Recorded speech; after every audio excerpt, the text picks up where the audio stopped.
Jimmy? I don't know. There's a lot going on. A lot of rumors are flying. The rumors are that Diddy was running some kind of Epstein type deal where he was filming everybody, right? The thing is, like, we're getting the rumors from the internet, and the internet thinks that the Taliban took out that bridge in Baltimore. So it's like, who fucking knows? Who knows what's real? That's what Diddy's lawyers, I think, said. It was like that these are just trumped up charges. Not trumped up, I don't think they said that, but like bullshit charges. Dude, when Homeland Security invades your house, you got problems with dudes with guns and body armor. Someone said that they weren't there to take stuff; they were there to delete everything. Like the real people that were in there, you know. Oh, like that's the same funny. thing with Epstein. Oh, that's funny. Yeah. That's fun. Of course, there's layers upon layers. When you get into these fucking conspiracy theories, man, they never end. They never end. There's just layers upon layers upon layers. It's fun to talk about. It is fun to talk about. It's hard to know what's true, but why people genuinely love it when someone like Diddy gets caught, though. Also, it's like there was always so much East Coast, West Coast that's still like in the zeitgeist, you know, like with Biggie and Tupac, and they were all hating at each other, and they both got killed, and there was a lot going on. And then there's people that thought that Puffy was involved and Suge Knight was involved. Joe Rogan just called Diddy the music industry's Epstein. And after Cassie Ventura walked into that courtroom, the world finally saw why. Jury selection is officially underway in the sex trafficking trial of Sean Diddy Combs. Chloe Malas was in federal court today. And Chloe, no jurors selected, but a pretty revealing start to the 8-week trial. Lester, that's right. It was an illuminating first day of court. Combs entered the courtroom wearing a crew neck sweater and a white button-down shirt. He had some gray in his hair and in his goatee. And at one point, he told the judge that he needed to use the bathroom and that he was feeling a little bit nervous. This trial isn't just about assault. It's about freak-off tapes, celebrity cover-ups, and a video so damning, even Diddy's billion-dollar legal team can't erase it. Because here's the truth. Cassie isn't just testifying. She's pregnant, armed with evidence, and ready to expose the man who thought he'd silenced her forever. And the most shocking part? Diddy's lawyers are claiming she was the violent one. All right, now let's get into what's going on with this Diddy trial, because there are some new things coming out as they're in the courtroom. And one thing that Diddy's defense team is leaning in on is saying that, yes, Diddy was abusive toward his ex Cassie, but they're also saying that she was no angel and allegedly got violent with him as well. It's day 4 of the Diddy trial, and the prosecutor and Diddy's attorney had a very interesting exchange with the judge. It kicked off with Johnson telling the judge that the victim one, who they believe is Cassie, will not be cross-examined about certain medical issues. But that's when Diddy's attorney said the defense is going to take the position there was a mutual violence in their relationship, hitting on both sides, DV, domestic violence. He said, we are absolutely going to admit to domestic violence, but at what point does it become coercive? And that's when the judge clarified, saying, you're arguing that they are just violent. And he said, right, we are saying that it's relevant. They also said they're submitting a letter to the court on the topic, and they're going to offer 2 cell phone videos and the corrected CNN footage of that infamous tape where you saw Diddy beating Cassie up at the Intercontinental Hotel in LA. If you recall, Diddy's team have been saying that tape was doctored. There was more to it. And so I guess they have the full video they are claiming that they're planning to bring up in court. So we'll see what happens. But when the jury sees that hotel footage, the one where Diddy drags Cassie by her hair, his defense might collapse faster than his reputation. Let's rewind to the moment Diddy's empire started crumbling. March 2016. The Intercontinental Hotel in LA. A security camera catches Diddy chasing Cassie down a hallway, yanking her by the hair and slamming her into the ground. 4 years. This tape was buried until CNN leaked it. Let's talk about the showdown in the courtroom over the bombshell video allegedly showing Sean Diddy Combs beating his then-girlfriend Cassie Ventura. Now, Diddy's lawyers are arguing to exclude the footage from the rapper's upcoming sex trafficking trial. Legal contributor Brian Buckmeyer joins us now with more on what this could mean for the high-profile case.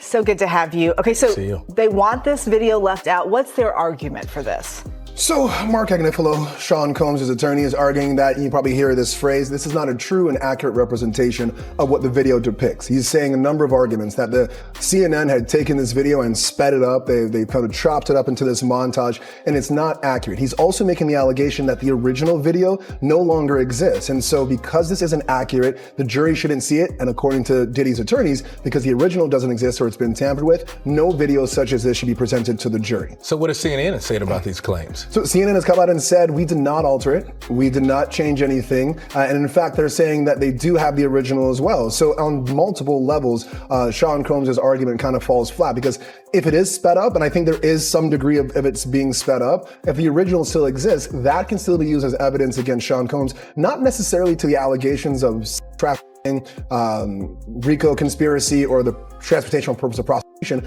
but to show that this is a force that it was used to keep victim number one, who we believe to be Cassie in this video, under his control for the purpose of trafficking and this RICO conspiracy. And Diddy's response, a tearful apology. I hit rock bottom. I'm disgusted. It's so difficult to reflect on the darkest times in your life. But sometimes you gotta do that.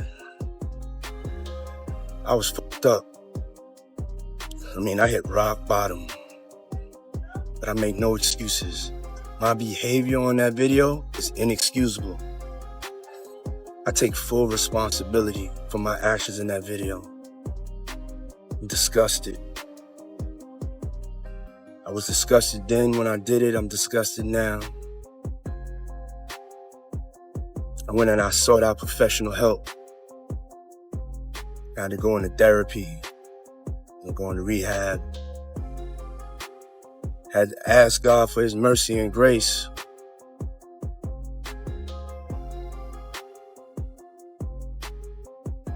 I'm so sorry.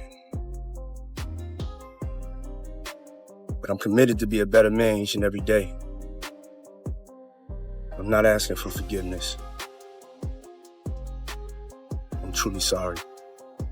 But now his lawyers are spinning a wild new story. Cassie was the abuser. Seriously? Watch that footage again. Cassie's trying to escape.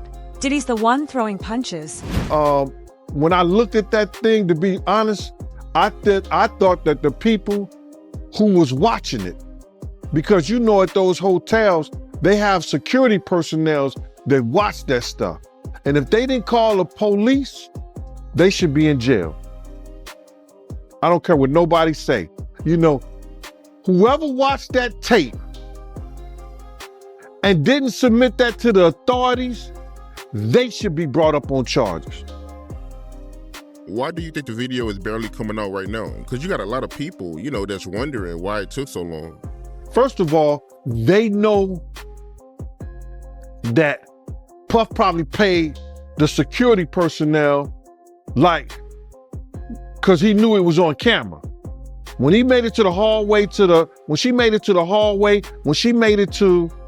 that phone, once that phone picked up, that's going straight to security. That's for emergency purposes only. So either the concierge or somebody that's handling emergency type situations when she picked up that phone. So now, Puff probably had somebody pay them off.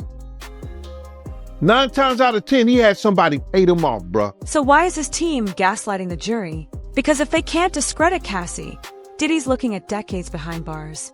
This isn't just about Cassie. Celebrities knew. Court documents reveal a list of A-listers who allegedly knew what Diddy was doing, from Kanye West to Jamie Foxx. Also, several celebrities were named today, although they haven't been accused of any wrongdoing. They might be mentioned during the course of the trial. Their names are Michael B. Jordan, Mike Myers, Kanye West, and his former girlfriend, Cassie Ventura, who has accused him of years of physical and emotional abuse. And she is expected to testify during the trial. Now, Combs has vehemently denied all of the allegations against him. I also want to point out that celebrity attorney Mark Garagos, he was present in the courtroom. His daughter is Tenny Garagos, one of the lead attorneys for Combs throughout this trial. Now, a source telling NBC News that he hasn't joined the team, but he is advising on jury selection. And get this, Fox once hinted Diddy poisoned him in 2023. Coincidence? Maybe. But when Elon Musk ties Diddy to Kamala Harris, Well, it's just amazing how many people in the Diddy party list that are supporting Kamala. Too. Yeah, seriously, it's like insane. Publicly, openly, like all in. Yes, it's like J-Lo was like his ex-girlfriend, and it's like now deciding she's like warning people against Trump. I'm like, well, wait a second. So how many people did she warn against Diddy? Right. Oh, 0. Okay. Right. Well, maybe we shouldn't trust her opinion. Like if she's gonna be warning people, why did she never warn anyone about Diddy? Exactly. Yeah. The whole thing is so strange to watch play out. It seems like the Diddy thing was like an Epstein type compromise deal where whether he was doing it himself. Conceivably, people want to think that he's attached to some intelligence agency or something like that. I think he's a gangster who made $1 billion and knew how to control people by compromising them. That's what I think. Whether or not he had help, I don't know. Whether or not he shared some of that information with people so they knew they had compromising stuff on people, I don't know. But clearly he was doing it for his own jollies too. There was something sick about it. Yeah. I mean, but the thing is that people in the music and entertainment industry had to know that Diddy was like, kids basically. And yet they still fed him kids. And like, where's the accountability? There had to be rumors. There had to be. They had to know. Yeah. They had to know. Cat Williams is talking about it on. Exactly. Yeah, on that podcast. But like, who's feeding him the kids? Right. Yeah. And what videos do they have of these people where they're willing to defend him? And they're willing to keep quiet about all this. Like how many people were compromised? Yeah. The whole thing is fucking crazy. Crazy. And Joe Rogan compares his parties to Epstein's Island. The dots start connecting. There's so many horrific accusations though involving young singers. Yeah, it's disgusting. It's insane. He makes R. Kelly look like a decent guy. Yeah. It's so crazy. It is crazy. And meanwhile, the guy was like hanging out with Oprah, hanging out with Obama, Jay-Z, everybody. I'm sure the Clintons were there at some point. Maybe Bill. Rogan even claimed Diddy hired professional male escorts to sleep with Cassie while he watched. And if that's true, those freakoff tapes aren't just about sex. They're blackmail material. I mean, everybody hung with Diddy. That's the other tricky thing. Like, Diddy hung out with everybody. And I've spoken to a bunch of people who are like, yo, great dude, like, always there for you, never asked for a single thing. Till 1 a.m. And then freak off. Everybody says, get out of the house. Yeah. It's like the gremlins start eating after midnight. Everybody who tells the stories like, I saw her go upstairs and these dudes are fucking like right on the couch. Yeah. And then I go in this room and these guys are fucking. And it's like. And pros. Like, apparently he was getting male gigolos to fuck girls. Girls? Yeah, that was one of the rumors, like the Male freak off. So he would gigolos. hire the professional dicks to have sex with the girls. And I think he would watch, allegedly. That's what was alleged, I think. Yeah, there's a lot of crazy stuff going on. And that's the other thing, like, I wonder, like, is that just a power thing? It's a Caligula thing. What does that mean? Caligula, like the emperor. Did you ever see that movie, Caligula? No. It's about just Roman empires being completely out of control. Caligula is like almost like porn. And it was a movie made, I want to say in the 70s. It's a crazy movie. But it's just detailing extreme excess where you can never fill the hole. But what is the hole you need to fill? Like, I'm trying to find, like, what's the just catalyst? Chaos. What year was this? 79. Yeah. That's Malcolm McDowell, right? Yeah. Yeah, the dude from Clockwork Orange. Oh, yeah. It's a crazy movie, man. But it's still mild in comparison to what absolute power corrupts. Caligula. Okay, so then there's the question. It's like, can you take a completely normal person, give them power, and then they become that? Or does it take a power-hungry person that has this void that needs to be filled, and then when they are given that power, you see the worst version of them? Ask your CIA boy. I bet he's got the answers. I bet he knows the exact formula. What's next? The feds have hundreds of witnesses. Cassie's testimony starts next week. And Diddy, he's so nervous, he begged the judge for a bathroom break mid-trial. But here's the real question. When the jury sees those tapes, will they buy his consensual defense?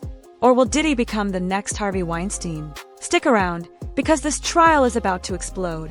All right, Cassie, she plans to testify against Diddy at the trial, and she's going to use her name. So a lot of the women who have accused Diddy are anonymous. They're Right. Jane Doe Jane Does. or Victim One. Or John two, Does. Or John Does. But Cassie allegedly, apparently, is going to take this stand and talk about her. Obviously, that tape of him beating her up at the hotel is what set off this whole thing. You know what I mean? Like, this has just made it matters so bad for Diddy. So now that she is gonna sit up there and like look him square in the eyes and talk about her side of the story, that's not great for Diddy, obviously.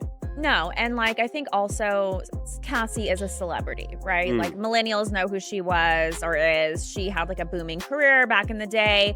So I think it also adds some extra zhuzh when you have like a well-known public figure coming forward. Trusted public figure. Trusted and beloved too. So I think that also will hurt him. She of course became public. All of this went public when that video came out from CNN. So it's been revealed who she is already, and now she is not looking to conceal her name. She wants to, put it all out on the table. And yeah, yikes, it could be really bad for him. Cassie Ventura isn't just testifying against Diddy, she's doing it while pregnant with her third child. And that changes everything. Because this isn't just about revenge. It's about proving that no amount of money or power can silence her now. Diddy's legal team is arguing that the CNN video was doctored, sped up, edited, and taken out of context. There's just one problem. CNN still has the original tape. Combs wants that video or videos excluded from trial. And for that, we turn to his motion in limine to exclude video footage of that March 5th, 2016 incident. Motion in limine is a pretrial motion that aims at preventing evidence from coming into trial or limiting it in some way. And it starts by saying, quote, "There is no longer any dispute that the CNN footage from March 5th, 2016 at the Intercontinental Hotel offered by the government at 3 separate bail hearings is wholly inaccurate, having been altered, manipulated, sped up, and edited to be out of sequence. As indicated below, CNN paid Redacted, don't know who this person is, Redacted, for footage, copied that footage in unknown ways, presented that footage out of order, and destroyed the original. Accordingly, all the footage from CNN is inaccurate and inadmissible. As for the 2 items of footage filmed by an iPhone 6, those pieces of footage are inaccurate and admissible as well for the reasons set out below." And if prosecutors play it in court, the jury will see the raw, unedited truth. Diddy attacking Cassie while she tries to flee. Cassie's due next month, and legally that matters. Prosecutors can argue she's testifying despite the physical and emotional toll because the truth is that important. Meanwhile, Diddy's team is scrambling. Their latest move, claiming Cassie was no angel and that she allegedly hit Diddy too. But let's be real. If Cassie was the aggressor, why did Diddy apologize? Why did he go to rehab? And why is he the one facing federal charges? The math isn't matching. During jury selection, prosecutors read aloud Diddy's panic texts to Cassie after the hotel beating. Inside the courtroom, report that Assistant U.S. Attorney Emily Johnson read out loud the texts that Diddy reportedly sent to Cassie Ventura after an altercation in a hotel in 2016. She references security video of the event that went public, showing Diddy hitting his then-girlfriend in a hotel hallway. The text from Diddy at the time read, quote, "Call me, the cops are here. I got 6 kids. Yo, please call, I'm surrounded. You gonna abandon me all alone?" The assistant U.S. attorney argues in court that, quote, the defendant knew he had done something that could elicit police response. That's not something an innocent person says. That's a man who knows he's caught. And if Cassie takes the stand and repeats those words in front of the jury, Diddy's mutual violence defense collapses. Cassie's testimony could start as early as next week. And with the feds confirming they have 2 more witnesses before her, Diddy's team is running out of time to discredit her. But here's the real twist. Those freak-off tapes might be the smoking gun. Because if they show Cassie being coerced, Diddy isn't just looking at assault charges. The jury sits. Will they be shown these tapes? 100%. Will they have to watch it in court? Like during the... 100% in court in front of a room of people.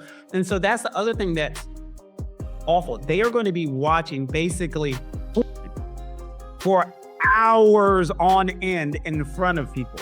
So in front of victim one, whoever it may be, there's going to be played in the federal courtroom. And victim one would have been made aware of this.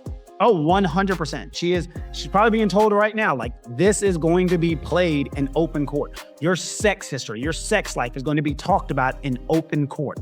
All of this.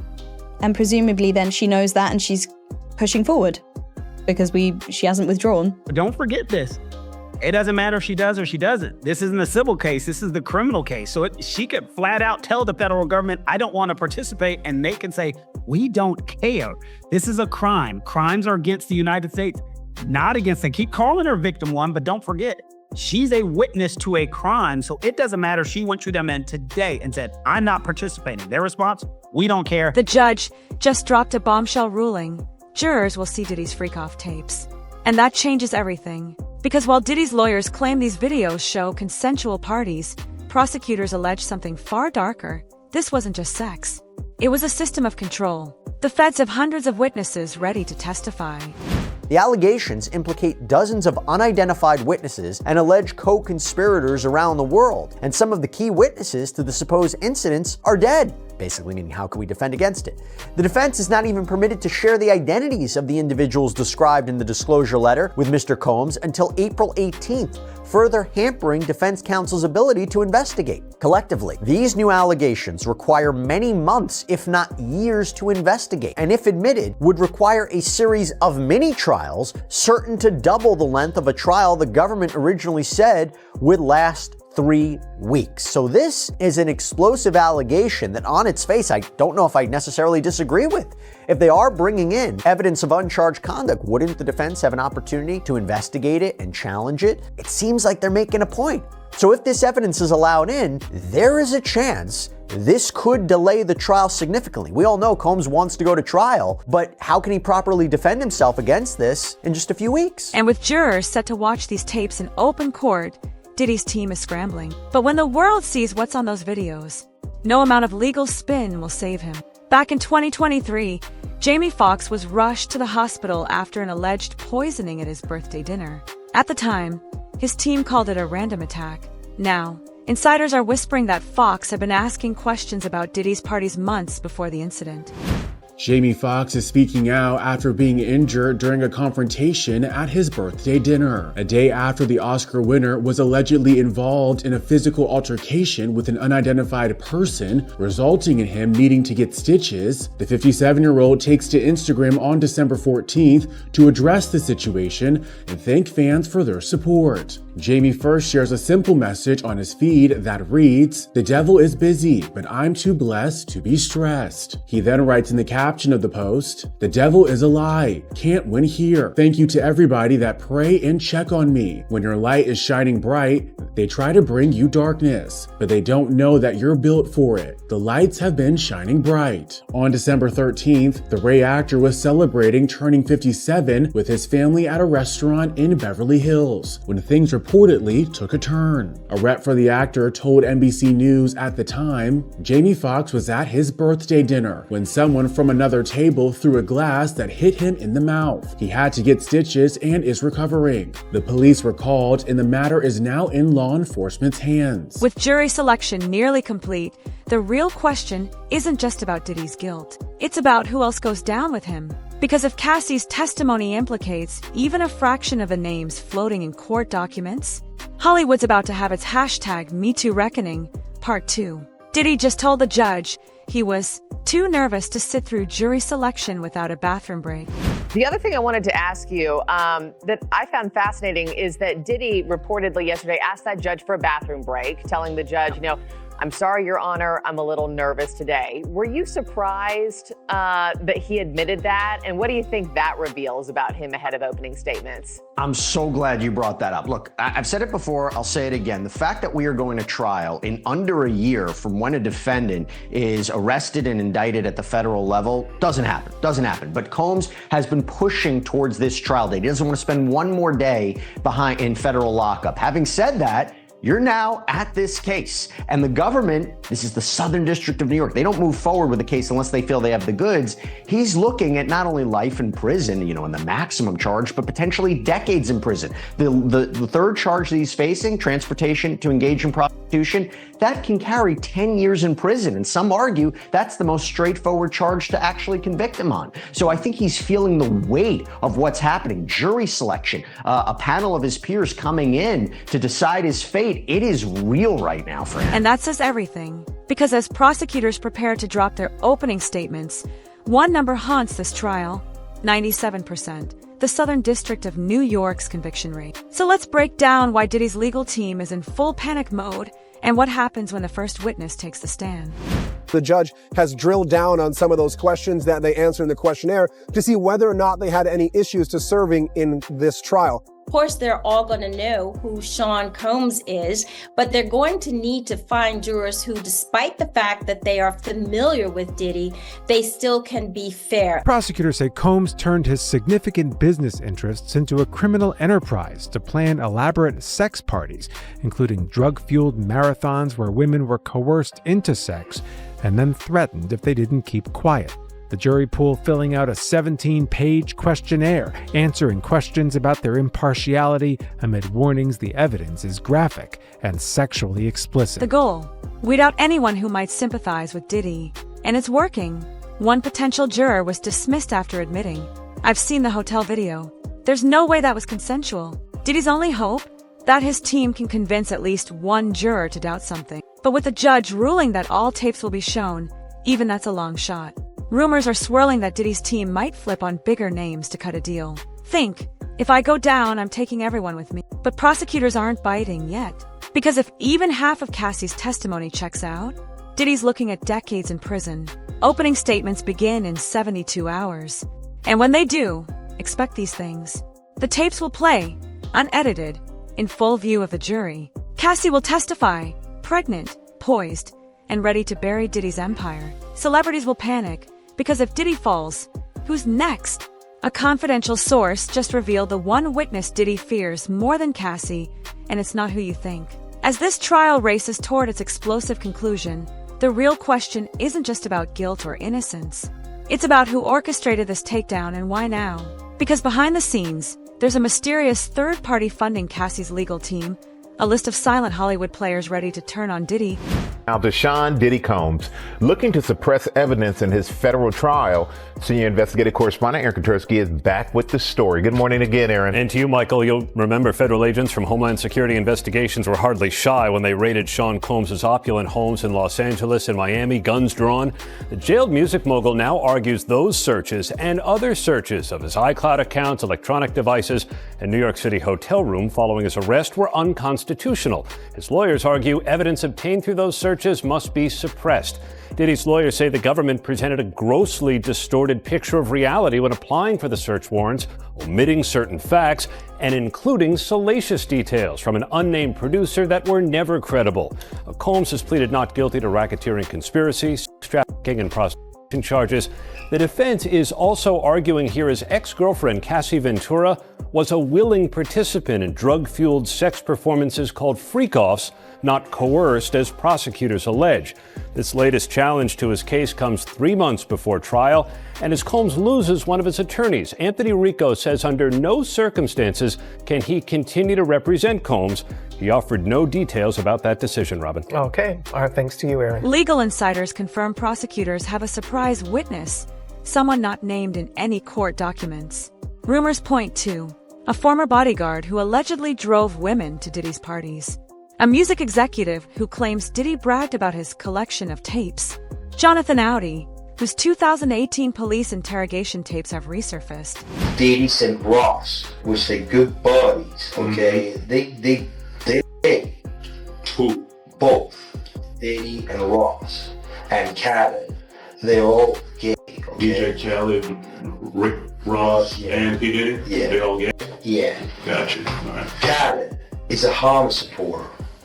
Okay. Who supporter? Hamas. Hamas. Yeah. Sorry, I said it wrong. No worries. Hamas supporter. Okay. Right. I had sex with Cassie and Sean. Basically, he would masturbate Tell me what to do with Cassie. I had like 15 encounters and I heard lots. Hidden in plain sight. It's hidden. I think I see what you're saying. Okay, how do I know this? Yeah, that's what I want to know. How do you know this? Do you know Sean Combs? This isn't just a trial, it's a reckoning. And by the time the jury reaches a verdict, the entertainment industry might never look the same. When the verdict drops, expect more accusers to come forward. Sources say at least 12 women are waiting. Celebrities to suddenly remember what they saw, like Cat Williams warned. A seismic shift in Hollywood power if Diddy falls, who's untouchable. Legal experts give Diddy less than a 10% chance of walking free. Why?